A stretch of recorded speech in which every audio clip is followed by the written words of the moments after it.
Hello, good morning. क्या video और audio एकदम ठीक है क्या? ऐसा मुझे बता दीजिए और फिर हम लोग आगे चलते हैं। अब मैं आप लोगों को पढ़ा रहा हूँ तीसरा पॉइंट टेंजेंट के बारे में।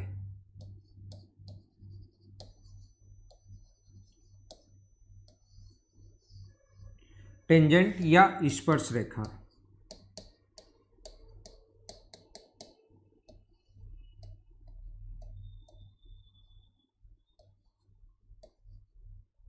हम लोग पढ़ रहे हैं टेंजेंट या स्पर्श रेखा के बारे में। ऐसी कोई भी लाइन जो सिर्फ और सिर्फ एक ही पॉइंट को टच करे, ऐसी कोई भी लाइन जो सर्किल के सिर्फ और सिर्फ एक ही पॉइंट को अगर टच करती है, सिर्फ एक ही पॉइंट को अगर टच करती है तो उसको बोलते हैं हम लोग टेंजेंट। सर्किल के अगर कोई भी बाहर स्थित पॉइंट है तो उससे ध्यान रखना हमेशा और हमेशा दो टेंजेंट्स खींची जा सकती हैं। सर्किल के अगर कोई पॉइंट बाहर स्थित है तो उससे खींची जा सकने वाली सर्किल पर जो टेंजेंट्स की संख्या होगी वो दो होगी। कोई भी पॉइंट अगर सर्किल के ऊपर है तो उस पर सिर्फ और सिर्फ हम लोग एक टेंजेंट खींच सकते हैं अगर सर्किल के ऊपर कोई पॉइंट है तो उससे, और सर्किल के अंदर अगर कोई भी पॉइंट है तो उससे कोई भी टेंजेंट नहीं खींची जा सकती। यह आप लोग याद रखना, ठीक है। सर्किल के ऊपर सिर्फ एक ही पॉइंट को टच करे उसको हम लोग बोलते हैं टेंजेंट। सर्किल के अगर बाहर कोई पॉइंट होगा तो उससे दो टेंजेंट खींची जा सकती हैं। सर्किल के ऊपर अगर कोई पॉइंट होगा तो उससे एक, और अंदर अगर होगा तो कितना होगा? जीरो। तो ये तो डेविल कुछ चीजें तो आप खुद को प्रूव करनी है, सारी ही मैं आप लोगों को नहीं बताऊंगा। कुछ चीजें मैं आपको बताऊंगा जो प्रूव करनी होंगी, वो कुछ मैं बताऊंगा, कुछ आपको खुद को प्रूव करनी है। अगर सारी की सारी चीजें मैं बताऊंगा तो फिर आप लोग क्या करोगे, आपका दिमाग कैसे चलना शुरू होगा? बाकी चीजें आसान होती हैं, जो भी मैं छोड़ता हूं वो पॉइंट, इसका मतलब ये नहीं है कि बहुत टफ पॉइंट है या आपसे होगा नहीं। अगर कोशिश करोगे तो आपसे जरूर होगा वो। आप एक काम कीजिए, यहां से यहां पर इसको मिला दीजिए। देखो, एक बच्चा बार बार पूछ रहा है कि सर प्लीज वो तो बता ही दो आप। तो देखिए, इसको अगर इससे मिलाओगे तो इस आर्क द्वारा सेंटर पर बना एंगल अगर एक्स है, इस आर्क द्वारा सेंटर पर बना एंगल अगर एक्स है, तो सेम आर्क द्वारा सरकमफ्रेंस पर बना एंगल होगा x/2 आधा होता है। और ऐसे ही अपने पास इसके द्वारा सेंटर पर बना एंगल अगर y है तो सेम आर्क द्वारा सरकमफ्रेंस पर बना एंगल यहाँ पर y/2 होगा। और इस कोण को अगर मैं थीटा मानूं जो हमें फाइंड आउट करना है, तो मुझे बताइए इसका क्या ये एक्सटीरियर एंगल का काम कर रहा है क्या? इस ट्रायंगल में, इस वाले ट्रायंगल की अगर मैं बात करूं, ये वाला ट्रायंगल अगर आपको दिखाई दे रहा है तो उम्मीद है समझ में आया होगा कि x/2 कैसे आया। ये x है तो इसके द्वारा यहाँ पर x/2, ये अगर सेंटर पर y है तो y/2, और ये अगर थीटा है तो हम लोग लिख सकते हैं थीटा बराबर, थीटा प्लस y/2 बराबर हम लोग लिख सकते हैं x/2। Exterior angle always sum of interior opposite के बराबर होता है, तो थीटा का मान क्या x/2 माइनस y/2 आ गया है क्या? तो इनको प्रूव करना आसान है, अगर आप लोग थोड़ी सी कोशिश करोगे तो ये आपसे 100% हो जाएंगे। ये आप लोग याद रखना, ठीक है।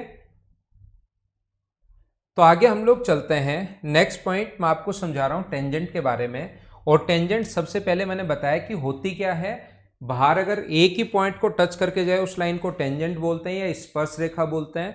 और अगर बाहर पॉइंट हो तो दो, अगर ऊपर पॉइंट हो तो एक, और अंदर अगर पॉइंट हो तो कोई भी टेंजेंट हम लोग नहीं खींच सकते। या आप लोग याद रखना। अब शुरुआत करते हैं पॉइंट नंबर फर्स्ट से। इसका जो पॉइंट नंबर फर्स्ट है वो मैं आप लोगों को पढ़ाता हूं। याद रखना, रेडियस व टेंजेंट के बीच बना जो कोण होता है वो हमेशा 90 डिग्री होता है। अब बात आती है कि क्यों होता है। रेडियस व टेंजेंट के बीच बना जो कोण होगा वो 90 डिग्री क्यों होता है? एक बात याद रखना आप लोग, 90 डिग्री का मतलब परपेंडिकुलर डिस्टेंस का मतलब मिनिमम डिस्टेंस होती है, ये याद रखना।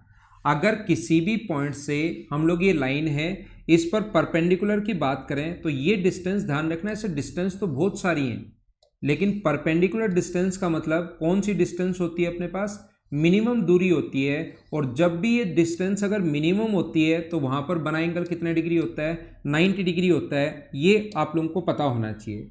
तो हम लोग क्या करेंगे यहाँ पर, टेंजेंट रेडियस और यहाँ से यहाँ का अगर आप लोग मिलाते हो तो इसको हम लोग बोलेंगे रेडियस आर। और अब मैं प्रूव करूंगा कि ये पॉइंट ओ है और ये पॉइंट ए है, इस पॉइंट ओ के बीच यानी जो सेंटर है और ये टेंजेंट जो लाइन है इसके बीच मिनिमम डिस्टेंस ध्यान रखना आर ही होगी। इसके अलावा अगर कोई भी पॉइंट आप लोग लेते हो तो वो डिस्टेंस अपने पास आर से बढ़ी जाएगी। अगर आप लोग यहाँ से यहाँ तक मिलाते हो तो ये तो रेडियस होगी और उसमें समथिंग कुछ और ऐड होगा तो ये डिस्टेंस आर से बड़ी होनी है। इसके अलावा आप लोग कहीं पर भी मिला लो, मैं ये समझाने की कोशिश कर रहा हूँ, इसके अलावा चाहे इसके पास में एकदम नज़दीक ही मिला लो, यहाँ से यहाँ तक तो आर होगा, ये तो अपने पास आर है ही, उसमें समथिंग कुछ और ऐड होगा। चाहे एकदम नज़दीक यहाँ पर भी अगर आप लोग मिला देते हो इसको तो भी आर में कुछ ऐड होगा। सिर्फ एक पॉइंट पर टच करता है तो उसी पॉइंट पर मिनिमम जो डिस्टेंस होगी वो आर होगी। और जब भी मिनिमम डिस्टेंस जो होती है तो वहाँ पर बना कोण कितना डिग्री होता है, 90 डिग्री। तो पहला जो पॉइंट है, रेडियस व टेंजेंट के बीच बना जो कोण होगा हमेशा कितना डिग्री होगा, 90 डिग्री होगा। स्पर्श रेखा व त्रिज्या के मध्य बना कोण हमेशा समकोण होता है। याद रखना, याद रखना और याद रखना। इसका 2 नंबर पॉइंट जिसको बोलते हैं हम लोग ऑल्टरनेट सेगमेंट थ्योरम, जो कि बहुत इंपॉर्टेंट है। इसका 2 नंबर पॉइंट टेंजेंट का याद रखना, ऑल्टरनेट सेगमेंट थ्योरम एकांतर खंड परमेय, और ये काफ़ी इंपॉर्टेंट है, इस चीज़ को आप लोग याद रखना। अगर कभी भी टेंजेंट, ये कोई भी टेंजेंट व कोण के बीच बना, ये एक ही थ्योरम है बस। अगर ये वाला एंगल कभी भी अगर x हो, ये वाला एंगल अगर अपने पास x हो या थीटा हो, तो याद रखना इसके विपरीत साइड इधर कहीं भी कोण बने वो हमेशा x होगा। ये होती है अपने पास ऑल्टरनेट सेगमेंट थ्योरम एकांतर खंड परमेय। ये अपने पास ऑल्टरनेट सेगमेंट थ्योरम है, एकांतर खंड परमेय है, जो काफ़ी इंपॉर्टेंट है। इसके क्वेश्चंस आ सकते हैं या पहले भी आए हुए हैं। याद रखना ये कोण अगर x होगा, ऑल्टरनेट सेगमेंट का मतलब विपरीत साइड। मैं आपको क्या बताना चाह रहा हूं, मैं आपको ये बताना चाह रहा हूं कि कभी भी ये एंगल अगर y है अपने पास, ये एंगल अगर y है तो इधर कहीं भी एंगल बने वो विपरीत साइड टेंजेंट व कोण के बीच, ये टेंजेंट का काम करिए, कोण है, तो ये वाला जो एंगल होगा वो y होगा। ये मैं आपको बताने की कोशिश कर रहा हूँ। फिर मैं सिखा देता हूँ, क्या सिखा रहा हूँ, मैं आपको ये बता रहा हूँ कि कभी भी अगर अपने पास रेडियस व टेंजेंट अगर ऐसा अपने पास है, ये कोण अगर अपने पास थीटा है, ये वाला एंगल अगर थीटा है, तो इस साइड कहीं भी एंगल बनो विपरीत साइड, जरूरी नहीं इसी पॉइंट पर, विपरीत साइड, ये अपने पास कोण है और ये अपने पास टेंजेंट है। टेंजेंट व कोण के बीच बना एंगल अगर थीटा है तो ऑल्टरनेट सेगमेंट में, मतलब इसके विपरीत साइड इधर ऑल्टरनेट सेगमेंट में कहीं भी कोण बने वो हमेशा थीटा होगा। ये आप लोगों को याद रखना चाहिए, ऐसा क्वेश्चन आपके सामने कभी भी बन सकता है। अब बात आती है कि ऐसा क्यों होता है, तो हम लोग क्या करते हैं, ये आप लोग अक्स मानकर इसको अक्स प्रूव कर सकते हो या इसको अक्स पहले ले लो और प्रूव कर सकते हो कि ये भी अक्स होगा। अब बात आती है कि क्यों होगा, देखो इसको इससे मिला दो और इसको इससे मिला दो। अभी थोड़ी देर पहले ही मैं आपको बता कर आया हूँ रेडियस व टेंजेंट के बीच बना कोण 90 डिग्री होता है। अभी भी मैंने बताया रेडियस व टेंजेंट के बीच बना कोण 90 डिग्री होता है। ये हमने रेडियस यहाँ पर मिला दी, तो ये एंगल अगर x होगा तो ये एंगल होगा 90 माइनस एक्स। रेडियस हमेशा बराबर होती हैं, इसके सामने 90 माइनस एक्स है तो इसके सामने भी 90 माइनस एक्स होगा। और ये आपको याद होगा एक ट्रायंगल के तीनों एंगल्स का सम 180 डिग्री होता है। ये 180 माइनस 2x है तो 180 में से घटाओगे इनको जोड़ के तो ये वाला एंगल क्या 2x ही बचेगा क्या। एक ट्रायंगल के तीनों एंगल्स का जो सम होता है, तीनों कोणों का जो योग होता है वो अपने पास 180 डिग्री होता है। भवानी 6 नंबर का फर्स्ट भाई एक बार वापस देख लेना खुद से ही, वो आसान है, एकदम आसान है। बस अंदर की तरफ बना एंगल 6 का फर्स्ट मैंने बताया कि अंदर की तरफ बना एंगल ये वाला अगर x है और ये वाला अगर y है तो यहाँ पर बना जो एंगल होगा वो इन दोनों के सम का आधा होगा, ये मैंने बताया था और प्रूफ भी कर दिया था। तो प्रूफ एक बार वापस देख लेना, वो आपके समझ में आ जाएगा। तो मुझे बताइए इस आर्क द्वारा सेंटर पर बना एंगल अगर 2x है तो सेम आर्क द्वारा सरकमफ्रेंस पर बना एंगल क्या इससे आधा होगा? हाँ ना बोलिए, क्या समझ पाए हो क्या?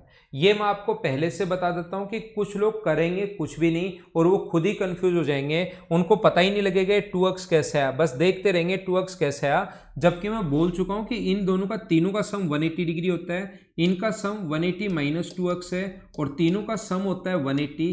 तो 180 में से इसको अगर घटाओगे आप लोग तो माइनस अंदर जाएगा, तो 180 से 180 कट गया, माइनस माइनस मिलके प्लस का 2x हो जाएगा। ऐसे आएगा, ये करने की कोशिश करोगे तो हो जाएगा आपसे खुद से भी। तो ये 2 नंबर पॉइंट था। पहला, रेडियस व टेंजेंट के बीच बना कोण 90 डिग्री होता है। दूसरा, अपने पास यहां पर मैंने समझाने की कोशिश की ऑल्टरनेट सेगमेंट थ्योरम एकांतर खंड पर में, ये आप लोग याद रखना। टेंजेंट व कोण के बीच बना ये एक ही थ्योरम है जो आपको पता होनी चाहिए, जो आप लोगों को याद रखनी चाहिए। 3 नंबर जो पॉइंट है इसका, पॉइंट नंबर 3, वो अपने पास ऐसा है,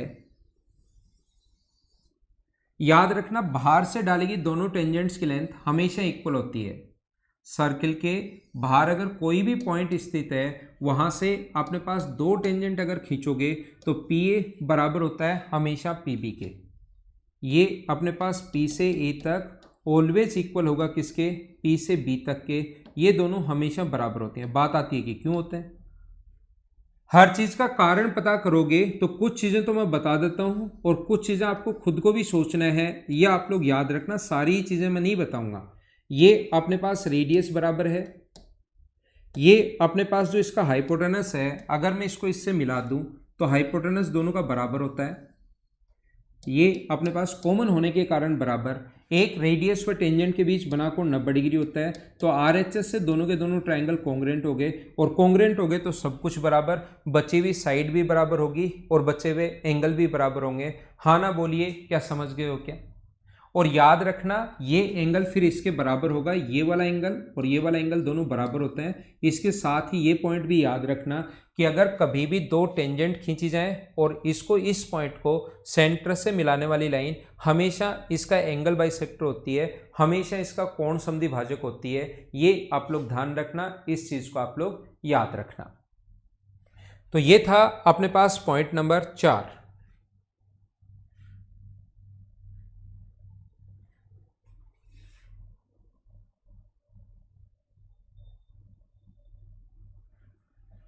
पॉइंट नंबर 5 आपको समझाने की कोशिश करता हूं मैं। पॉइंट नंबर 3 था ये, 4 नंबर में आपको बताने की कोशिश कर रहा हूं। जो 2 नंबर समझाया उसी को मैं वापस रिपीट करता हूं, एक बार वापस से सीखने की कोशिश करना आप लोग। अगर कभी भी ऐसा है, देखना, ऑल्टरनेट सेगमेंट थ्योरम का मतलब यहां पर ये वाला एंगल अगर अपने पास टेंजेंट व कोण के बीच ये वाला एंगल अगर x है, वापस समझाता हूं मैं आपको एक बार, कौन सा 2 नंबर पॉइंट वापस मैं बता रहा हूं। तो इधर कहीं भी एंगल बने, वो याद रखना विपरीत साइड, वो वाला एंगल जो होगा वो अपने पास x होगा। मैं आपको क्या बताने की कोशिश कर रहा हूं? मैं आपको ये बताने की कोशिश कर रहा हूं, ऑल्टरनेट सेगमेंट थ्योरम का मतलब होता है अपने पास विपरीत साइड। मान लो ये वाला कोण अगर y है तो विपरीत साइड इधर कहीं भी कोण बने वो हमेशा y होगा। यहां पर कहीं भी अगर कोण बनता है तो हमेशा y होगा। ये बात मैं आपको समझाने की या बताने की कोशिश कर रहा हूं। हाँ ना बोलिए, क्या एकदम ठीक है क्या? तो देखो, जब हम लोगों ने अलग अलग डायग्राम अगर बनाया, एक डायग्राम हम लोगों ने ऐसे बना लिया, एक डायग्राम ऐसे बना लिया, अगर दोनों ही चीजें एक ही डायग्राम में लिखना चाहूं मैं, ये जो इधर अगर x है, इधर अगर अपने पास x है, तो ये y की जगह क्या मैं 180 माइनस एक्स लिख सकता हूं क्या? y की जगह क्या मैं 180 माइनस एक्स, अलग अलग डायग्राम में बनाया, एक तरफ x ले लिया, एक तरफ y ले लिया। मैं क्या करता हूं, देखिए आप लोग कोशिश करना समझने की। यहां पर पॉइंट नंबर 4, वो तो अलग अलग डायग्राम जब था, एक तरफ मैंने x ले लिया था और एक तरफ मैंने y ले लिया है। अगर कभी भी मैं ये बोलता हूं कि टेंजेंट व कोण के बीच ये वाला एंगल अगर x है, ये वाला एंगल अगर x है, तो इस साइड कहीं भी कोण बने वो हमेशा x होगा। दूसरा अलग डायग्राम बनाया, तब मैंने इस तरफ x ले लिया था, एक तरफ y ले लिया था। अगर एक ही डायग्राम में मैं बनाना चाहूं तो क्या ये वाला जो एंगल होगा वो क्या अपने पास 180 माइनस एक्स होगा क्या? और ये वाला अगर 180 माइनस एक्स है तो इसको अगर मैं यहाँ पर मिलाता हूँ, इसको यहाँ पर अगर मैं ज्वाइन करता हूँ, तो मुझे बताइए क्या ये वाला भी 180 माइनस एक्स होगा क्या वाई की जगह? और मैं चीज़ें एक दूसरे से रिलेट करते हुए चलता हूँ। पहले वाला जो पॉइंट पढ़ा है उसी से अगला पॉइंट, उसी से और अगला पॉइंट, उसी से और अगला पॉइंट। मुझे आप लोग ये बता दीजिए, ये जो अपने पास क्वाड्रिलेटरल दिखाई दे रहा है, ये जो क्वाड्रिलेटरल आपको दिखाई दे रहा है, ये चतुर्भुज, ऐसा हुआ क्यों? वापस मैं हमेशा इसलिए समझाता हूँ ताकि आपको एक नया पॉइंट समझा सकूँ। मुझे आप लोग ये बताइए, इस वाले में अपने पास इसको नाम दो, अगर मैं P, Q, R और S, तो सारे लोग मिलकर मुझे बताओ एंगल P और R का सम कितना होगा। मुझे ये बताइए एंगल P और एंगल R का जो सम होगा वो क्या अपने पास 180 डिग्री होगा क्या? क्यों होगा? क्योंकि ये वाला तो अपने पास x है, ये वाला अपने पास x है, और ये वाला अपने पास 180 माइनस एक्स है, अक्स एक्स कट गया है, तो क्या आंसर जो आ गया अपने पास क्या 180 डिग्री आ गया है क्या? तो ध्यान रखना, ये चीज आप लोग याद रखना कि यहां पर अपने पास ये जो अपने पास है ये 180 degree angle P plus angle R बराबर 180 डिग्री है, 180 डिग्री है। तो यहां पर क्या मुझे बताइए बचे हुए दोनों, क्योंकि एक चतुर्भुज के चारों कोणों का योग 360 डिग्री होता है, अगर इन दोनों का सम 180 डिग्री है तो क्या अपने पास ये दोनों जो बचे इनका सम भी क्या 180 डिग्री होगा क्या? तो मैं आपको बताना चाह रहा हूं, यहां पर एक क्वाड्रिलेटरल के चारों वर्टेक्स अगर सर्किल की सरकमफ्रेंस पर है, एक चतुर्भुज के चारों शीर्ष अगर वृत्त की परिधि पर हैं, तो उसका नाम होता है साइक्लिक क्वाड्रिलेटरल, चक्रीय चतुर्भुज। और चक्रीय चतुर्भुज के विपरीत कोणों का जो योग होता है वो हमेशा 180 डिग्री होता है। क्यों होता है वो चीज तो मैंने यहां पर आप लोगों को समझाने की कोशिश की है, मैंने बताने की कोशिश की है। PQRS साइक्लिक है और अपोजिट एंगल्स का सम 180 डिग्री क्यों है, वो चीज मैंने यहां पर समझाने की कोशिश की है। तो 4 नंबर पॉइंट ये है, ये मैंने पहले प्रूव कर दिया, अब आगे बताता हूं। 4 नंबर पॉइंट ही है ये, याद रखना अपने पास किसी भी क्वाड्रिलेटरल के एक चतुर्भुज अगर है और उसके चारों वर्टेक्स अगर सर्किल की सरकमफ्रेंस पर हों, अगर चारों वर्टेक्स सर्किल की सरकमफ्रेंस पर हों तो उसको बोलते हैं हम लोग साइक्लिक क्वाड्रिलेटरल या चक्रीय चतुर्भुज। इसका नाम जो होता है PQRS, जो क्वाड्रिलेटरल अपने पास PQR और S, उसका जो नाम होगा साइक्लिक क्वाड्रिलेटरल। ये एक चक्रीय चतुर्भुज है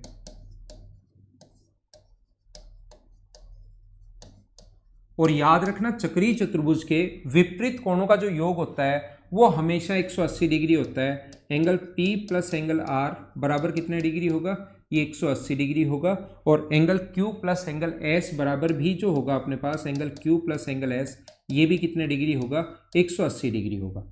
चक्रीय चतुर्भुज के विपरीत कोणों का योग जो होता है वो 180 डिग्री होता है, ये आप लोग ध्यान रखना। यहां पर एक प्रॉपर्टी इसकी और याद रखना, आप लोग एक प्रॉपर्टी और याद रखना, ये जो अपने पास इसके जो दोनों डायगोनल्स हैं, एक प्रॉपर्टी ये आप लोगों को याद रखनी चाहिए, अगर अपने पास दोनों डायगोनल्स अगर हैं तो अपने पास ध्यान रखना PR स्क्वायर,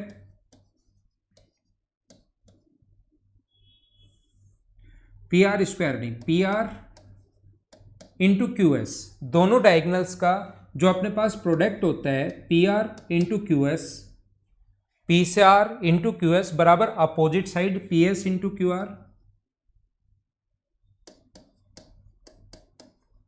ये क्वेश्चन SSC का नहीं है भाई, फिर भी अगर कभी टेस्ट सीरीज वगैरह दो, मॉक वगैरह अगर आप लोग लगाते हो तो उसमें ऐसा आ सकता है, इसलिए मुझे बताना जरूरी है। और मैं आपको ये चीज बता रहा हूं कि अपने पास PS into QS, PS into QR plus PQ into SR plus PQ into SR, ये अपने पास है। ये जो अपने पास होगा PR इंटू QS बराबर होगा PS into QR plus PQ into SR। ये जो PR इंटू Q से S तक PR इंटू QS बराबर PR इंटू QS बराबर PS into QR plus PQ into SR, इसके बराबर होगा। सारे लोग ये बात ध्यान रखना, इस चीज को आप लोग याद रखना है। ये आगे बढ़ाने पर बड़ा सा काफी जटिल तरीके से अपने पास ये प्रूव होता है, उस चीज को हम लोग यहाँ पर करेंगे नहीं क्योंकि SSC का पॉइंट है नहीं। बस कभी मॉक वगैरह अगर देते हो आ जाए फंस जाओ, तो मैं आपको ये चीज बता देता हूं। अगला नंबर, पॉइंट नंबर 5 जो मैं आपको बता रहा हूं, देखिए अगर कभी भी अपने पास 5 नंबर पॉइंट अगर ऐसा अपने पास हो, किसी भी साइक्लिक क्वाड्रिलेटरल के दोनों डायगोनल्स अगर 90 डिग्री पर काटें, याद रखना स्पेशल कंडीशन है, किसी भी क्वाड्रिलेटरल के ए बी सी और डी, ये साइक्लिक क्वाड्रिलेटरल है, इसके दोनों डायगोनल्स अगर 90 डिग्री पर काटें, इसके दोनों डायगोनल्स अगर 90 डिग्री पर काटें, ध्यान रखना हमेशा नहीं काटते, जो साइक्लिक क्वाड्रिलेटरल होता है उसके दोनों डायगोनल्स 90 डिग्री पर हमेशा नहीं काटते, स्पेशल कंडीशन है जैसे 90 डिग्री पर अगर काटें, जैसे ट्रायंगल में भी ऐसी चीजें मैंने पढ़ाई थी कि मीडियन जो होती हैं वो एक दूसरे को अगर 90 डिग्री पर बाइसेक्ट करने, 90 डिग्री पर इंटरसेक्ट करें, हमेशा नहीं करती, स्पेशल कंडीशन अगर अपने पास 90 डिग्री पर इंटरसेक्ट करना शुरू कर दे कभी भी दोनों डायगोनल्स, तो याद रखना उसके बाद हमें रेडियस पूछ सकता है। तो 5 नंबर जो पॉइंट है उसका पहला जो formula O A square plus O B square plus O C square plus O D square बराबर होता है 4r स्क्वायर के। r यहाँ पर इस सर्किल की रेडियस है, तो याद रखना अगर 90 डिग्री पर काटें तो O A square plus O B square plus O C square plus O D square बराबर 4r स्क्वायर होता है। कभी कभार ये लेंथ देगा ही नहीं, सिर्फ यही कहेगा यदि किसी चतुर्भुज साइक्लिक क्वाड्रिलेटरल के दोनों डायगोनल्स 90 डिग्री पर काटें और उसकी चारों साइड दे देगा, चारों साइड हम लोगों को दे देगा या 3 साइड और रेडियस देकर चौथी साइड पूछ लेगा, तो याद रखना अपने पास ए बी स्क्वायर, इसके डायगोनल्स के स्क्वायर का ए बी स्क्वायर, साइड का square plus C A square, A B square plus B C square plus C D square plus D A square बराबर होता है कितना अपने पास 8r स्क्वायर। यहाँ पर अपने पास वो लिख कर देगा हम लोगों को, यहाँ पर स्पेशल केस है, लिखा हुआ हमारे पास मिलेगा यदि किसी साइक्लिक क्वाड्रिलेटरल के दोनों डायगोनल्स 90 डिग्री पर इंटरसेक्ट करें, चक्रीय चतुर्भुज के दोनों विकर्ण एक दूसरे को 90 डिग्री पर अगर काटें, तो फिर अपने पास रेडियस पूछ लेता है चारों साइड देकर, इसकी चारों साइड्स हमें गिवन होंगी और उसके बाद हमारे पास रेडियस इसकी पूछ लेता है, तो रेडियस अगर पूछे तो A B B C square C D square plus D A square बराबर कितना होगा 8r स्क्वायर के। Point number 5। अगला जो पॉइंट है, पॉइंट नंबर 6 जो है अपने पास वो इस प्रकार से है। 6 में अपने पास 2 पॉइंट मैं आपको बताता हूं। यदि किसी क्वाड्रिलेटरल के चारों वर्टेक्स सर्किल की सरकमफ्रेंस पर टच करें तो उसको हम लोग साइक्लिक क्वाड्रिलेटरल बोलते हैं, लेकिन किसी क्वाड्रिलेटरल की चारों साइड अगर सर्किल की सरकमफ्रेंस को टच करें तो ये अपने पास टेंजेंट का काम करने लग जाएंगी, इसको बोलते हैं टेंजेंटिकल क्वाड्रिलेटरल या स्पर्शरेखीय चतुर्भुज। इस चीज का जो नाम होता है इसको हम लोग बोलते हैं टेंजेंटिकल क्वाड्रिलेटरल या स्पर्शरेखीय चतुर्भुज, ये नाम होगा इसका, क्योंकि चारों साइड ही अपने पास ए बी सी और डी चारों साइड ही टेंजेंट का काम करने लग जाती हैं। ठीक है, चारों साइड ही अपने पास अगर टेंजेंट का काम करने लग जाएं, स्पर्श रेखा का काम करने लग जाएं, तो फिर इसको टेंजेंटिकल क्वाड्रिलेटरल स्पर्श रेखीय चतुर्भुज बोलते हैं। और इससे रिलेटेड अपने पास 2 पॉइंट हैं, पॉइंट नंबर 1 और पॉइंट नंबर 2। 2 क्वेश्चन आ सकते हैं 2 टाइप से। एक तो याद रखना अपोजिट साइड्स का sum A B plus C D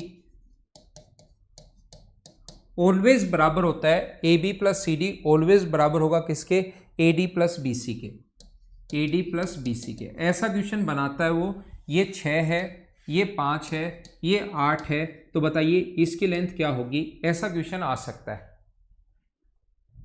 4 tangent होंगी तो टेंजेंटिकल क्वाड्रिलेटरल या स्पर्श रेखीय चतुर्भुज इसको बोलते हैं।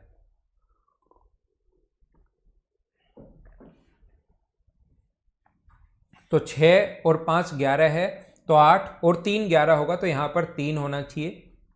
पहला पॉइंट, इस प्रकार से क्वेश्चन पूछा जा सकता है, छोटा और आसान क्वेश्चन अगर कभी वो पूछना चाहे तो। दूसरा जो अपने पास होगा, सेकंड नंबर पॉइंट, हम लोग क्या देख सकते हैं कि यहां पर इसका जो सेंटर है, अगर कभी भी ऐसा हो, इसका सेंटर O है, तो यहां पर बने अपोजिट एंगल्स जो होते हैं ऐसे, इस एंगल का ये एंगल x है और ये एंगल अगर y है तो angle x plus angle y बराबर, angle x plus angle y बराबर ये दोनों कितने डिग्री होंगे, 180 डिग्री। ये 2 पॉइंट यहां पर आप लोगों को याद रखने चाहिए। ठीक है, अब मैं क्या बता रहा हूं आप लोगों को, देखिए। अब बात आती है कि सर ऐसा क्यों होता है। ऐसे कुछ लोगों को लग सकता है ये हम लोग P मान लें, ये हम लोग Q मान लें, ये हम लोग R मान लें और ये हम लोग S मान लें। P, Q, R और S। तो हम लोग क्या करते हैं, यहां से यहां पर अगर इसको ज्वाइन कर दें, ये एक्स एक बार हटा देता हूं, इनको ज्वाइन कर दो, इनको ज्वाइन कर दो और इसको ज्वाइन कर दो। अगर इसको नाम दें हम लोग 1 नंबर, 2, 3, 4, 5, 6, 7 और 8, एक पॉइंट पर बने सभी एंगल्स का सम, चाहे 8 बनो, चाहे 10 बनो, चाहे 100 बनो, चाहे 1000 बनो, एक पॉइंट पर बने सभी एंगल्स का सम 360 डिग्री होता है।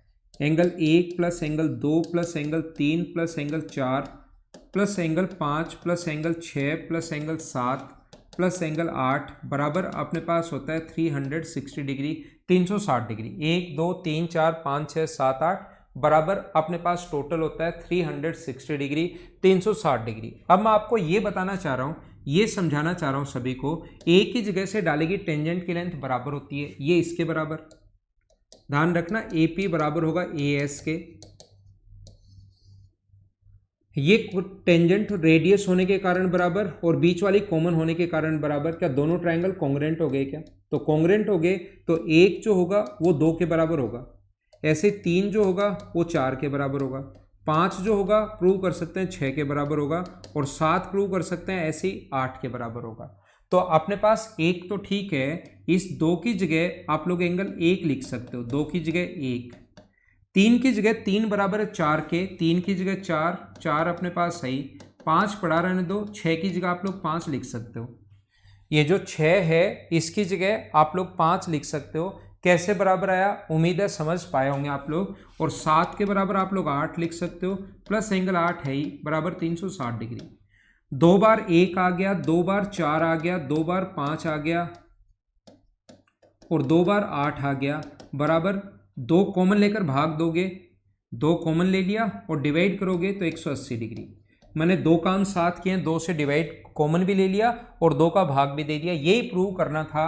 4 प्लस 5, 4 प्लस 5 और 1 प्लस 8, ये अपने पास होगा 180 डिग्री, यही प्रूव करना था।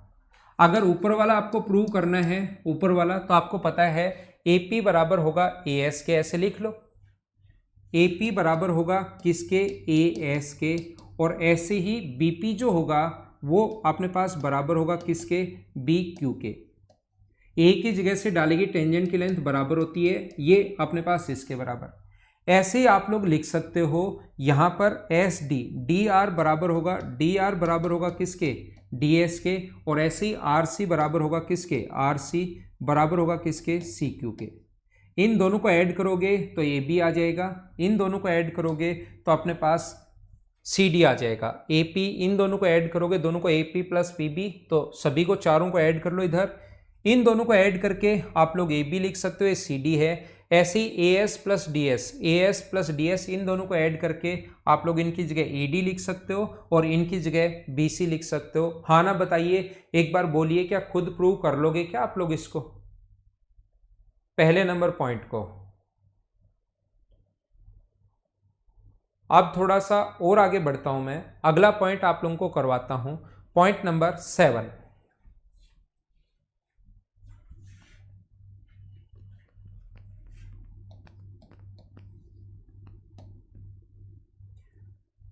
सात नंबर जो पॉइंट है वो आपको समझाने की कोशिश करता हूं। इसमें भी वही 2 पॉइंट मैं आप लोगों को बताता हूं। 7 नंबर में भी यहां पर ध्यान रखना, 2 कोर्स 2 सर्किल अगर हैं, पहले 7 नंबर में वैसे ही देख लो, 2 सर्किल अगर एक दूसरे को इंटरसेक्ट नहीं कर रहे, इक्वल रेडियस के हो नहीं हो, अलग अलग रेडियस के भी हो सकते हैं, तो इनसे खींची जा सकने वाली कॉमन टेंजेंट्स की जो संख्या होगी वो होंगी 4। 2 सर्किल एक दूसरे को टच नहीं कर रहे तो खींची जा सकने वाली कॉमन टेंजेंट्स की संख्या 4 होगी। याद रखना इनको जो डायरेक्ट है ना ऊपर वाली, ये ऊपर वाली और नीचे वाली, इनको बोलते हैं डायरेक्ट कॉमन टेंजेंट, सीधी उभयनिष्ठ स्पर्शरेखा, इसको बोलते हैं डायरेक्ट कॉमन टेंजेंट। और ये वाली जो होती हैं ये ऐसे जो हैं इस प्रकार से, ये इन दोनों को बोलते हैं ट्रांसवर्सल कॉमन टेंजेंट, प्रतिच्छेदी उभयनिष्ठ स्पर्शरेखा। अगर दो सर्किल एक दूसरे को टच कर रहे हो, अगर दो सर्किल एक दूसरे को टच कर रहे हो तो फिर इनसे खींची जा सकने वाली दो तो डायरेक्ट कॉमन टेंजेंट होंगी और एक अपने पास ट्रांसवर्सल कॉमन टेंजेंट होगी। दोनों एक दूसरे को इंटरसेक्ट करें तो इंटरसेक्ट करें तो दो कॉमन टेंजेंट होंगी ऐसे। अगर दोनों एक दूसरे को अंदर से ऐसे टच कर रहे हो तो अपने पास खींची जा सकने वाली कॉमन टेंजेंट्स की संख्या 1 होगी। और अगर दोनों इस प्रकार से हों तो खींची जा सकने वाली टेंजेंट्स की संख्या कितनी होगी? 0 होगी। ये आप लोग ध्यान रखना, ये आप लोग याद रखना। इसके साथ ही 7 नंबर पॉइंट में मैं बता देता हूं आपको, एक पॉइंट से पास होने वाले सर्किल की जो संख्या होगी वो इनफाइनाइट होगी। एक पॉइंट से इनफाइनाइट सर्किल पास हो सकते हैं, ये आप लोग ध्यान रखना, इसको आप लोग याद रखना।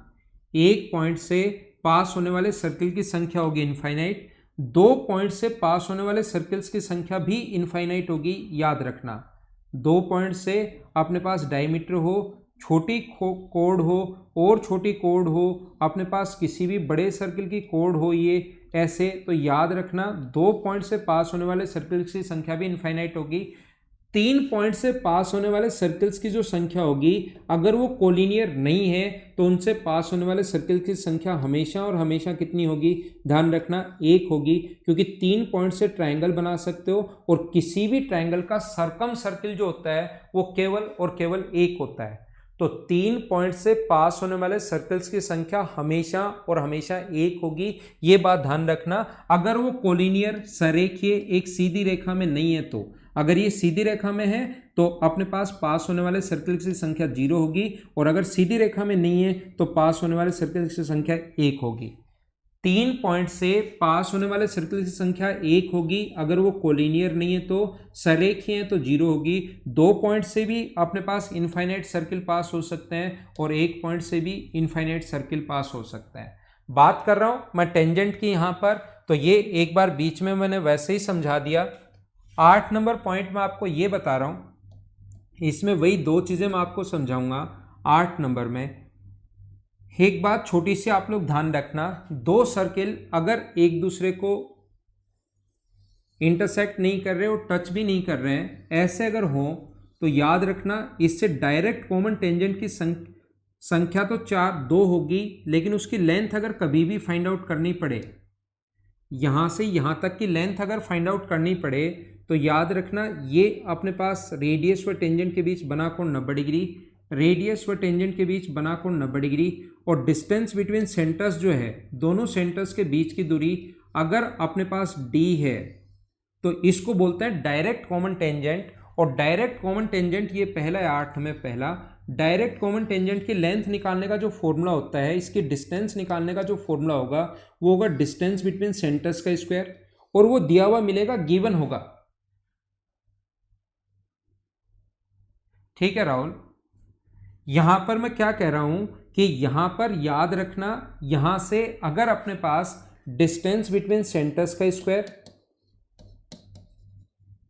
जो गिवन होगी, आप चिंता मत करना,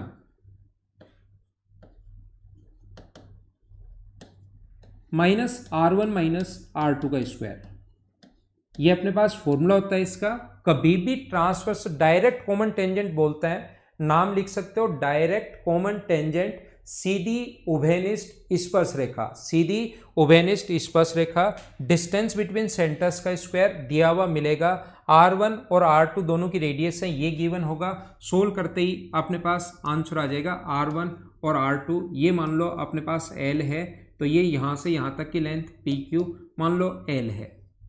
तो हम लोग क्या करते हैं, कोशिश करना समझने की।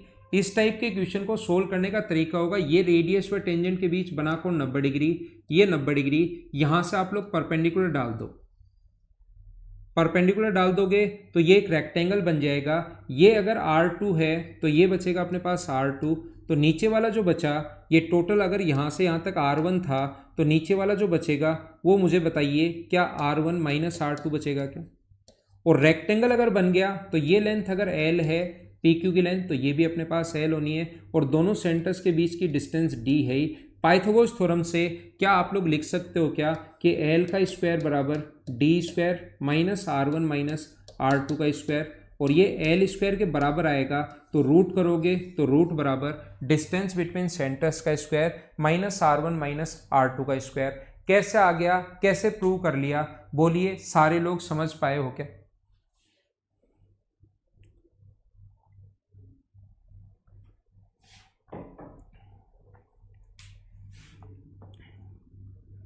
इसमें जो 2 नंबर पॉइंट है वो आपको ध्यान रखना है, खुद प्रूव करने की कोशिश करनी है। एक मैंने समझा दिया, एक आपको प्रूव करने की कोशिश करनी है, और कोशिश करोगे तो आपसे हो जाएंगे, ऐसा नहीं है कि नहीं होगा,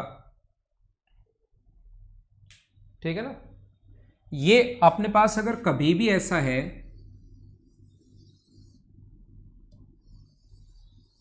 ये इसकी रेडियस अगर R1 है, सेंटर O1 मान लो, इसका सेंटर मान लीजिए O2 है, ये दोनों के सेंटर को मिलाने वाली डिस्टेंस की लेंथ अगर D है, तो यहां से अपने पास जो ट्रांसवर्सल कॉमन टेंजेंट होती है जो इसको मान लो काट रही है P और Q पर, ये अपने पास R1 मान लो जो P पर काट रही है, और ये मान लो अपने पास R2 है जो अपने पास Q पर काट रही है। तो ध्यान रखना अब की बार ट्रांसवर्सल कॉमन टेंजेंट की जो लेंथ होगी, प्रतिच्छेदी उभयनिष्ठ स्पर्श रेखा की जो लंबाई होगी, वो सेम यही तरीका होता है जो अपने पास ये फॉर्मूला है, डिस्टेंस बिटवीन सेंटर्स का स्क्वायर जो दिया हुआ मिलेगा गिवन होगा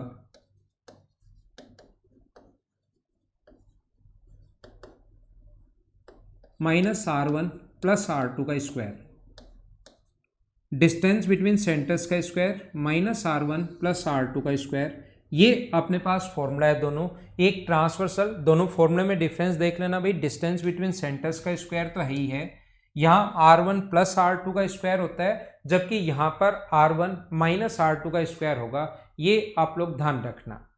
सुशील कुमार, अब मेरे समझाने के बाद तो आपको पता लगना ही चाहिए ना कि ये ऐसे निकालते हैं, रेक्टेंगल बनाते हैं, ये अगर L है, परपेंडिकुलर डालोगे, दो कोण 90 डिग्री हैं तो तीसरा कोण 90 डिग्री होगा, तभी तो रेक्टेंगल बनेगा ना, नहीं तो रेक्टेंगल ही नहीं बनेगा। तो यहाँ से परपेंडिकुलर डालते ही तीसरा भी 90 है, ये भी 90 हो गया, चौथा भी, तो अपने पास ये R2 है तो R2 लिख सकते हो, नहीं तो आप लोग क्या लिखोगे, इसके बराबर ये इधर कैसे लेकर आओगे आप। रवि प्रजापत, परपेंडिकुलर डालने के बाद जब भी ये पहले से 90 डिग्री रेडियस व टेंजेंट, ये पहले से 90 डिग्री रेडियस व टेंजेंट, तो यहां से ये परपेंडिकुलर 90 डिग्री डालते ही चौथा भी 90, और ये एक रेक्टेंगल बन गया, एक आयत बन गया अपने पास। आयत की अपोजिट साइड बराबर होती हैं, चारों कोण 90 डिग्री अगर हो जाएं तो या तो आयत बनेगा या स्क्वायर बनेगा। हमें सीधा सीधा दिखाई दे रहा है, ये दोनों लेंथ अलग अलग हैं तो स्क्वायर तो बन ही नहीं सकता, ये स्क्वायर तो तब बनता जब ये दोनों बराबर होती, तो रेक्टेंगल बन रहा है। रेक्टेंगल में इसके सामने की साइड ये और इसके सामने की साइड ये दोनों बराबर होंगी। यहाँ पर अपने पास ये वाली जो आकृति बन गई है, ये अपने पास एक रेक्टेंगल बन गया है, ये वाला।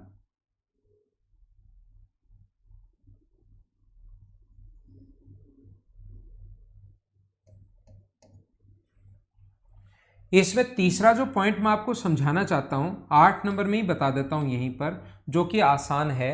अगर कभी भी दो सर्किल एक दूसरे को टच करें, याद रखना, दो सर्किल अगर एक दूसरे को टच कर रहे हैं, उस कंडीशन में डायरेक्ट कॉमन टेंजेंट की लेंथ जो होगी वो अपने पास होगी, डायरेक्ट कॉमन टेंजेंट की लेंथ जो होगी वो अपने पास होगी 2√R1 R2। ये कब होती है, जब अगर दो सर्किल एक दूसरे को टच करें। यदि दो सर्किल एक दूसरे को टच कर रहे हैं, मैं आपको ये बताने की कोशिश कर रहा हूं, इधर देखना मैं क्या कह रहा हूं, यदि दो सर्किल एक दूसरे को बाहर से अगर टच कर रहे हो तो फिर डिस्टेंस बिटवीन सेंटर्स जो होती है वो अपने पास होती है R1 प्लस R2। और यहां पर अगर कभी भी दो सर्किल एक दूसरे को टच करें तो डिस्टेंस बिटवीन सेंटर्स जो है वो होता है R1 प्लस R2। तो जब इस फॉर्मूले में आप लोग, फॉर्मूला तो यही है डायरेक्ट कॉमन टेंजेंट का, यहां पर R1 प्लस R2 का स्क्वायर लिखोगे, और माइनस ये फॉर्मूले में है R1 माइनस R2 का स्क्वायर, ये तो फॉर्मूले में है, और जब इसको आप लोग बैठकर घर पर सोल्व करोगे तो आंसर यही आना है, ये बात आप लोग ध्यान रखना। तीसरा पॉइंट, ये 2√R1 R2 कैसे आ गया, क्या सारे लोग समझ पाए हो क्या? हाँ फ्री गए, वो भी आपकी बात मैंने देख लिया। आपने यही पूछा कि दोनों सर्किल अगर एक दूसरे को टच करें, तो मैंने आपके लिए ये लिख दिया है। ठीक है लोकेश भाई, आपको पूरी बात एकदम अच्छे से समझ में आ रही है, तो एकदम ठीक है। थैंक यू कि आपको मैं सारी चीज़ें समझा पा रहा हूँ। हम लोग एक दूसरे से चीज़ें रिलेट करते हुए पढ़ते हैं। अब यहाँ पर दोनों सर्कल अगर एक दूसरे को बाहर से टच कर रहे हो तो रेडियस अपने पास, दोनों सेंटर्स के बीच की डिस्टेंस ये होती है। घर पर बैठे बैठे किसी बच्चे के दिमाग में आ सकता है कि सर एक दूसरे को अंदर से टच करें तो ध्यान रखना, दोनों सेंटर्स के बीच की जो डिस्टेंस होती है वो अपने पास होगी, दोनों सेंटर्स के बीच की दूरी उस कंडीशन में होती है अपने पास R1 - R2 होती है। दोनों सेंटर्स के बीच की डिस्टेंस कौन सी कंडीशन में, अगर अंदर टच करें तो ये होती है। बस वैसे ही बता दिया डिस्टेंस बिटवीन सेंटर्स, क्योंकि ये बताया है तो इसके साथ ये भी बताना जरूरी होता है। बोलिए एकदम ठीक है क्या, और क्या सही तरीके से आप समझ पाए हो क्या?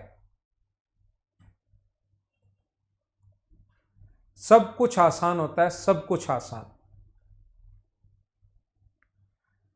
अगर दोनों एक दूसरे को बाहर से टच करें तो अपने पास distance between centre R1 + R2 होती है, अंदर से टच करें तो R1 - R2। ये तो मैंने वैसे ही बता दिया। यहां पर 3 पॉइंट बताएं। डायरेक्ट कॉमन टेंजेंट की डिस्टेंस निकालने का फॉर्मूला ये होता है, ट्रांसवर्सल कॉमन टेंजेंट की लेंथ निकालने का फॉर्मूला ये होता है, और दोनों सर्किल अगर एक दूसरे को टच करें तो अपने पास होता है 2√R1 R2। अगला देखिए पॉइंट नंबर 9। अगर कभी भी दो सर्किल अगर एक दूसरे को टच कर रहे हो, देखना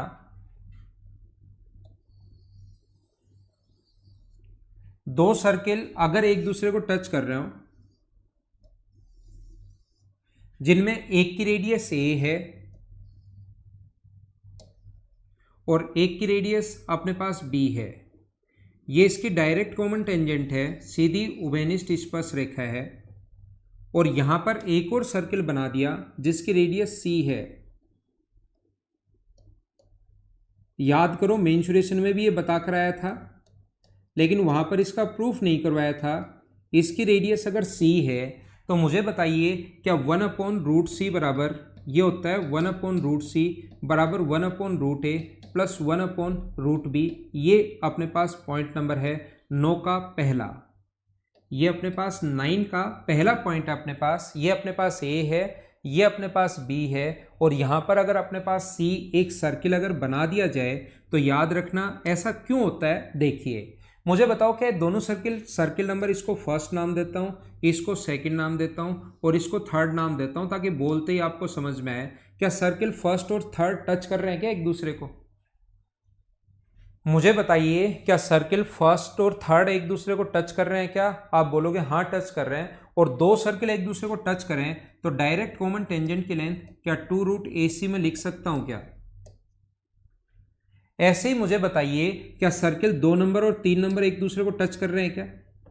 क्या 2 नंबर और 3 नंबर एक दूसरे को टच कर रहे हैं क्या? आप कहोगे हाँ टच कर रहे हैं, तो इसकी जो लेंथ होगी वो क्या 2√BC होगी क्या? और फिर मैं बोल लूँ क्या 1 नंबर और 2 नंबर भी एक दूसरे को टच कर रहे हैं क्या? आप बोलोगे हाँ सर 1 नंबर और 2 नंबर भी टच कर रहे हैं। तो ये जो टोटल लेंथ होगी यहाँ से यहाँ तक डायरेक्ट कॉमन टेंजेंट की लेंथ, क्या इसको मैं 2√AB भी लिख सकता हूँ क्या? तो इन दोनों का सम यहां से यहां तक तो ये है अपने पास, और यहां से यहां तक ये है। इन दोनों को अगर जोड़ दूं 2√AC प्लस 2√BC, इनको अगर ऐड कर दूं तो मुझे बताइए 2√AB के बराबर आना चाहिए क्या? कॉमन आके 2 से 2 तो कट जाएगा। और सभी जगह अच्छा फॉर्मूला बनाने के लिए वैसे होता यही है, ध्यान रखना होता यही है, लेकिन सुंदर फॉर्मूला बनाने के लिए, इस टाइप का बनाने के लिए, लिखने के लिए हम लोग क्या करते हैं, सभी जगह √ABC से भाग दे दो। यहां भी, यहां भी और यहां भी √ABC से डिवाइड कर दो, तो ये आया 1/√B, ये आया 1/√A और ये आया अपने पास 1/√C। कैसे आ गया बोलिए, समझ पाए हो क्या?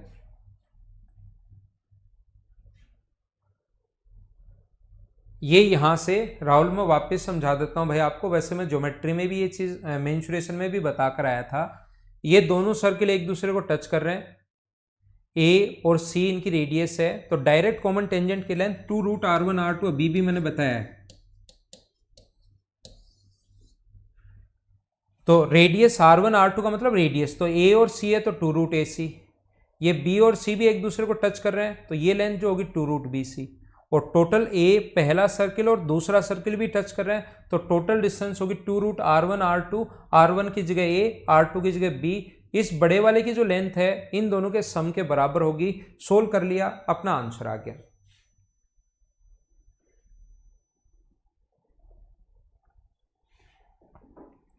इसका एक पॉइंट यहां पर समझा देता हूं। वैसे ये मेंसुरेशन में समझा कर आया हूं, प्रत्येक में मैं 2-2 पॉइंट ले रहा हूं।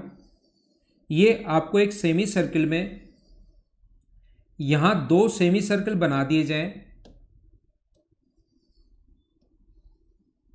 और यहां पर एक और सर्किल बना दें जो इन तीनों को टच करे। तो इसकी रेडियस अगर r है तो इसकी रेडियस का फॉर्मूला भाई आपको याद है क्या? ये मेंसुरेशन का पार्ट है, वैसे ही याद दिला रहा हूं आपको एक बार वापस। r का जो मान होता है वो होता है nr/2n+1। हाँ ना बोलिए, क्या याद है क्या? और n जो होता है वो होता है नंबर ऑफ सेमी सर्किल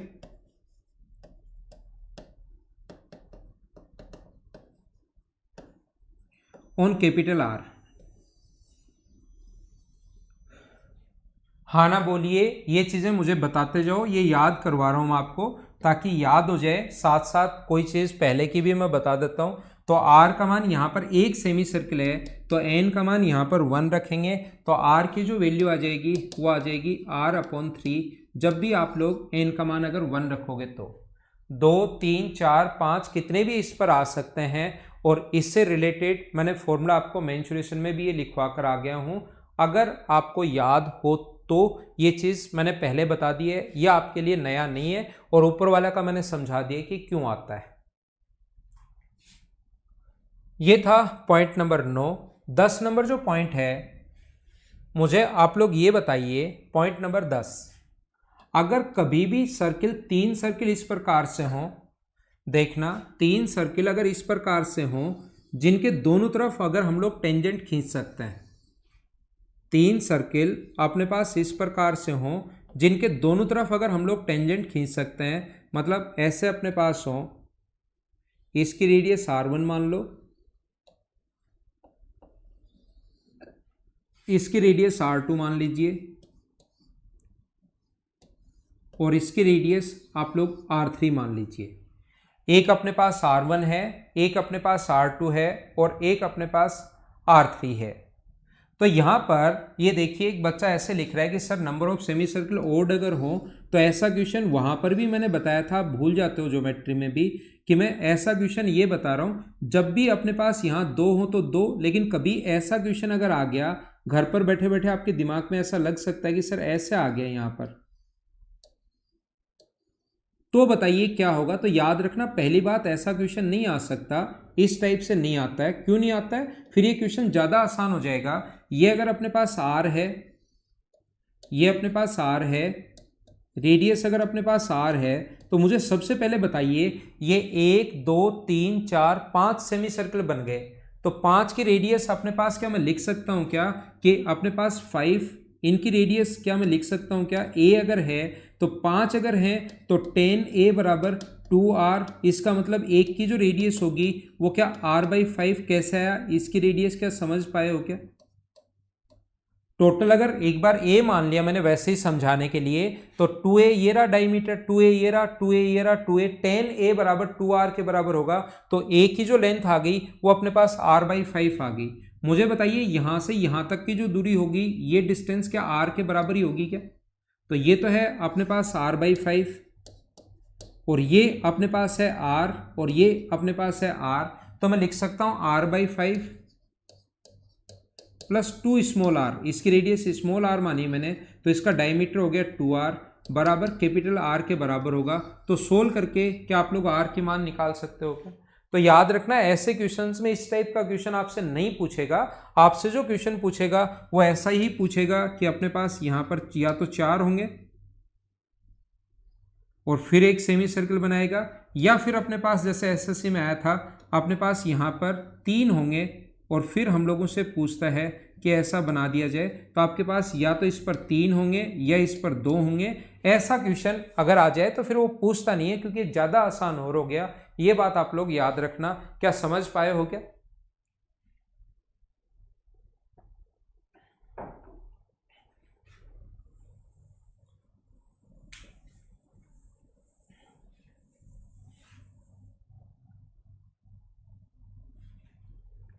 तो देखिए मैं आपको क्या समझा रहा हूं, इसके दोनों तरफ अगर टेंजेंट अपने पास हो, इसकी रेडियस r1 है,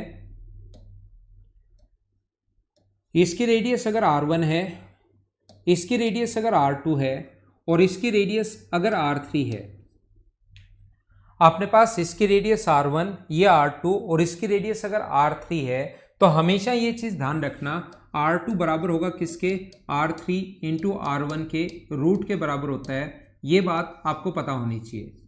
R2 ऑलवेज इक्वल होगा, R2 हमेशा बराबर होगा किसके, R1 प्लस R3 के, क्योंकि रेडियस व टेंजेंट के बीच बना जो कोण होता है वो 90 डिग्री होता है, ऐसा आपको पता होगा।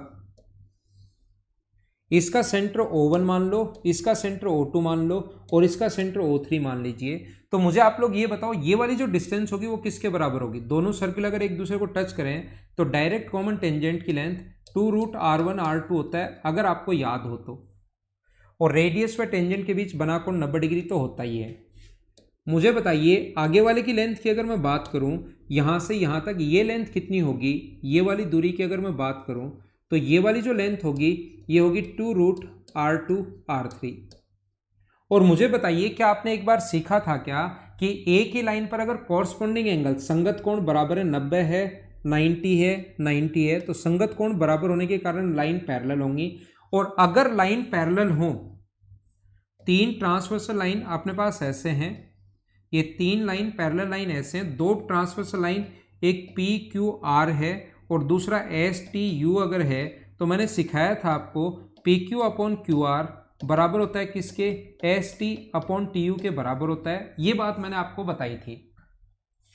तो मुझे आप लोग ये बताइए ये बात अगर मैंने सिखाई थी तो क्या यहां से मैं लिख सकता हूं क्या कि ये अपॉन ये 2√r1r2 अपॉन 2√r2r3 बराबर होगा अपने पास यहां से O1 अपॉन O2। तो इसकी रेडियस R1 है, इसकी रेडियस R2 है, तो ये टोटल होगा R1 प्लस R2। ये अपने पास R2 है और आगे वाला अपने पास R3 है, तो ये टोटल होगा R2 प्लस R3। क्या ऐसा मैंने बताया था, याद है क्या? अब अपने पास 2 से 2 तो यहां से कट गया है, ये R2 यहां पर है, ये R2 यहां पर है, तो यहां पर बचेगा रूट के अंदर R1 और यहां पर बचेगा रूट के अंदर R3 बराबर R1 प्लस R2 है अपॉन नीचे R2 प्लस R3 है। दोनों तरफ होल स्क्वायर करके क्रॉस मल्टीप्लाई कर देना, लास्ट रिजल्ट अपने आप ये आ जाएगा। क्या कर लोगे क्या? दोनों तरफ आपको क्रॉस मल्टीप्लाई कर देना है और जो लास्ट रिजल्ट आ जाएगा वो अपने पास ये आ जाएगा।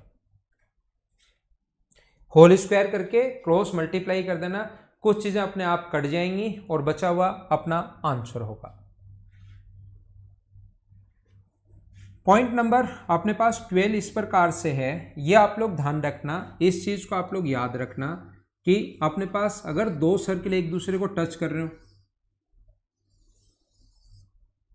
2 सर्किल एक दूसरे को टच कर रहे हैं ए पर, और ये पॉइंट अगर ए है तो याद रखना पी ए क्यू जो होगा वो ऑलवेज एक राइट एंगल होगा। मुझे बताइए क्यों होगा? पी ए क्यू जो होगा वो हमेशा 90 डिग्री होगा। अब बात आती है कि 90 डिग्री क्यों होगा, चलो करो आप लोग।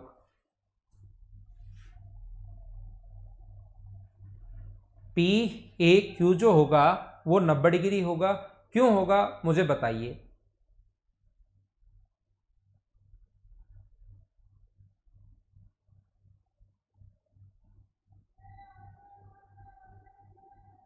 देखना हम लोग क्या करते हैं, मुझे बताइए इस पॉइंट से यहां पर अगर एक पॉइंट एस में डाल दूं, यहां पर मैं एक लाइन मिला देता हूं, एस से ए को मैंने मिला दिया यहां से, तो क्या ए की जगह से डालेगी दोनों टेंजेंट की लेंथ बराबर होती है क्या, मुझे बताओ।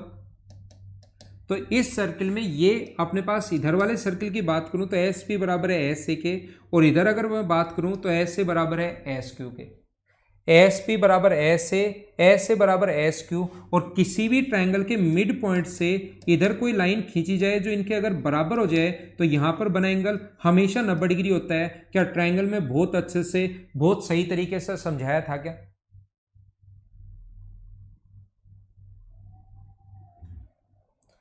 इसका टेंजेंट थोड़ा सा बड़ा पॉइंट है, इसका पॉइंट नंबर 13 और उसके बाद 14, दो ही पॉइंट हैं, और उसके बाद सर्किल अपने पास खत्म। इसके भी दो पॉइंट होंगे। यदि कोई भी सर्किल दो ट्रांसवर्सल कॉमन टेंजेंट होगी, याद रखना ये अगर ट्रांसवर्सल कॉमन टेंजेंट है तो दोनों सेंटर्स को मिलाने वाली लाइन को उसी रेशियो में डिवाइड करती है। ये O1 C1 मान लो, और ये O2 और ये C2 मान लो, C2 सर्किल दूसरा। तो याद रखना O1P जो ट्रांसवर्सल कॉमन टेंजेंट होगी, प्रतिच्छेदी उभयनिष्ठ स्पर्शरेखा जो होगी, वो दोनों सेंटर्स को मिलाने वाली लाइन को उसी रेशियो में डिवाइड करती है। O1P और O2P का रेशियो वही होगा जो रेशियो अपने पास O1 C1 और जो रेशियो है O2 C2 का, मतलब रेडियस के रेशियो में ही होती है। ये तो होती है, बात करता है ट्रांसवर्सल कॉमन टेंजेंट की। और जब भी ट्रांसवर्सल कॉमन टेंजेंट की बात करते हैं तो साथ डायरेक्ट कॉमन टेंजेंट की बात तो होती ही होती है। मुझे बताइए डायरेक्ट कॉमन टेंजेंट जो होगी, क्या दोनों सेंटर्स को मिलाने वाली जो लाइन है, ये अपने पास दोनों सेंटर्स को मिलाने वाली लाइन O1 O2 है। तो मुझे आप लोग ये बताइए,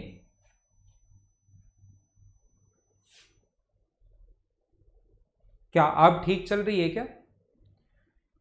एक बार क्लास ऑफलाइन हो गई थी, उम्मीद है कि अब ठीक चल रही होगी।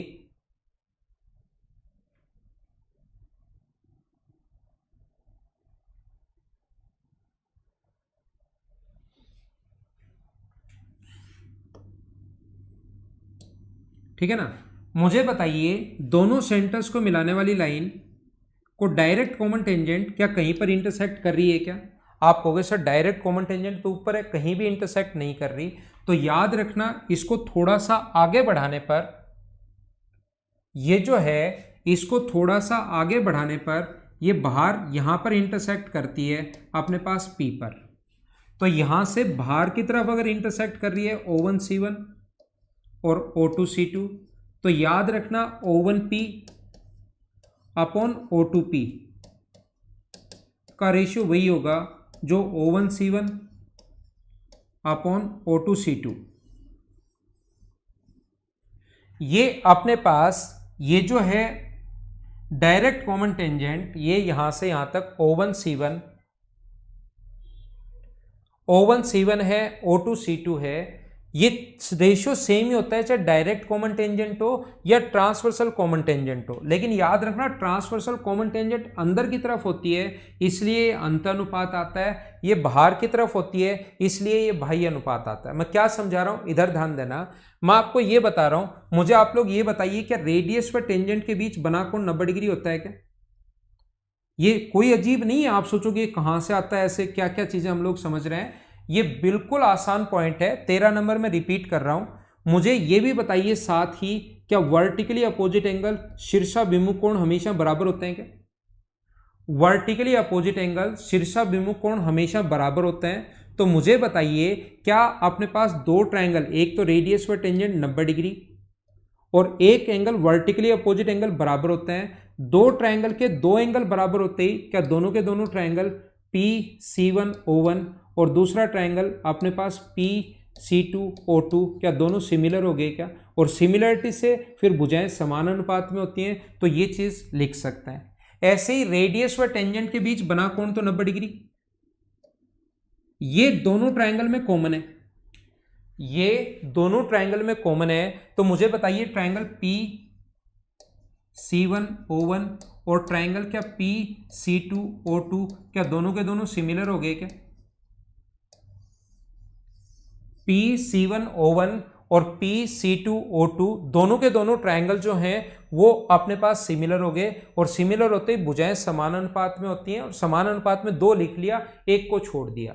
इसमें एक विशेष तौर पर ध्यान रखना, इसमें भी रेशियो देखो वही होता है जो रेडियस का रेशियो है। दोनों सेंटर्स को मिलाने वाली लाइन को मान लो P पर काटती है, तो अपने पास यहां पर भी रेशियो वही है O1C1 O2C2, और यहां पर भी रेशियो सेम है, लेकिन ध्यान रखना ये अंदर की तरफ है, इसलिए इसको इंटरनली डिवीजन अंत अनुपात हम लोग बोलते हैं, इंटरनली रेशियो हम लोग बोलते हैं अंत अनुपात। जब भी क्वेश्चन आए, क्वेश्चन में मैं और इसको बता दूंगा। और जब अगर डायरेक्ट कॉमन टेंजेंट होती है तो याद रखना ये अंदर तो कहीं काटती नहीं, इस वाले भाग को कोई भी लाइन सेगमेंट अगर है तो इस वाले भाग को इसका इंटरनल पार्ट बोलते हैं, और आगे बढ़ाने पर कोई लाइन काटे तो उसको बाह्य विभाजन बोलते हैं। तो यहां पर इसके साथ जो नाम आता है बाहर की तरफ है, इसलिए इसके साथ नाम आता है बाह्य अनुपात है, एक्सटर्नली डिवीजन है। ठीक है ना। ट्रांसवर्सल अगर हुई तो अंत अनुपात आएगा, अगर डायरेक्ट कॉमन टेंजेंट हुई तो अपने पास बाह्य अनुपात आएगा। ये आप लोग याद रखना। नटवर कुमार अप्लाई नहीं कर पा रहे हो थ्योरी, तो मैं अब क्वेश्चन से करवाऊंगा परसों से। अब हम लोग क्वेश्चंस पर ही आ गए हैं, और परसों से फिर बहुत सारे क्वेश्चंस करवाऊंगा। धीरे धीरे आप लोग अपने आप सीख जाओगे। अभी का लास्ट पॉइंट नंबर 14, और आज की क्लास का लास्ट पॉइंट, और सर्किल का भी लास्ट पॉइंट। अगर दो सर्किल एक दूसरे को इंटरसेक्ट करें पॉइंट A और B पर, और ये इसकी डायरेक्ट कॉमन टेंजेंट है 2 PQ और SR,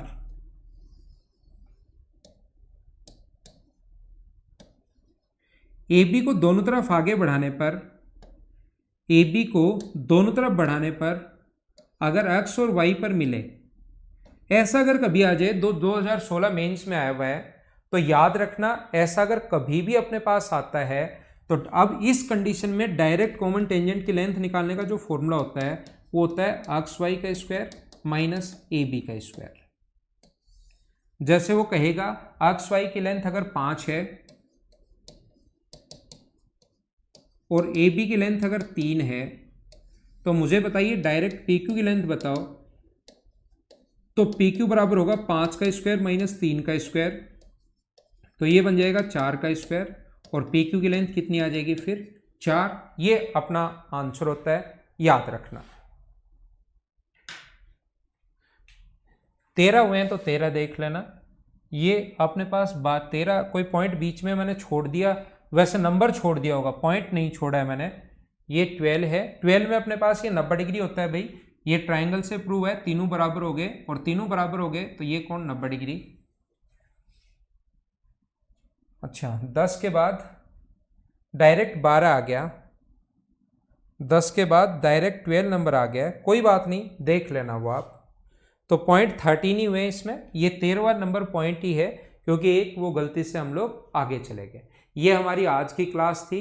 कल मैं आपको क्वाड्रिलेटरल पढ़ाऊंगा, थ्योरी खत्म, उसके बाद काफ़ी सारे क्वेश्चंस हम लोग करेंगे जिससे चीज़ें आप लोग समझ जाओगे। ओके, थैंक यू, कल की क्लास में मिलते हैं।